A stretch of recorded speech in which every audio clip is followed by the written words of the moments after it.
আছেন? ভালো। আপনি এখানে কিসের জন্য আসছেন? আমি এখানে আসছি যে প্রিয়া নামে যে মেয়েটা এক জায়গায় দাঁড়ান। নামে যে মামলা দিয়েছে, ধর্ষণের মামলা। আপনার ইন্ডিয়ান বিবি কিন্তু এখনো জেলে আছে, ঈদের 2 দিন আগে অ্যারেস্ট হয়েছে।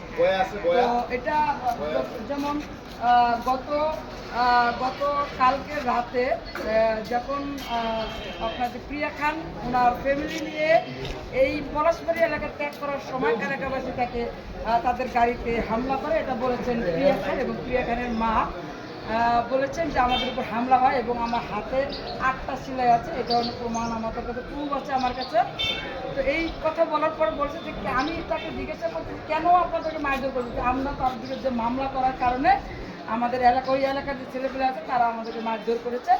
তখন আমরা ত্রিপল লাইনে ফোন দিয়ে আশুলিয়া থানার যে পুলিশ সাইফুল ইসলাম ভাই, উনি এই ত্রিপল লাইনে ফোন পাওয়ার পরে উনি গিয়ে উদ্ধার করে আশুলিয়া থানায় নিয়ে আসেন।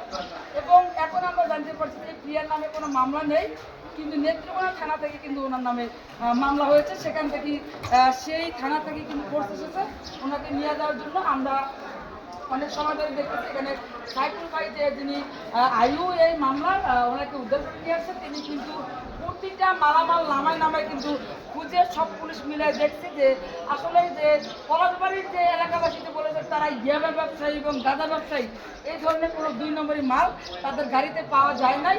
অর্থাৎ এটা বুঝতে হবে যে সব কিছু মিথ্যা, কিন্তু আমরা এটা জানি না মিথ্যা সত্য তারাই জানে, যেহেতু ওই এলাকায় তারা ছিল, আমরা ওই এলাকায় যেহেতু বসবাস করি না। তো রানু আপু, আপনি কি কারণে আসছেন?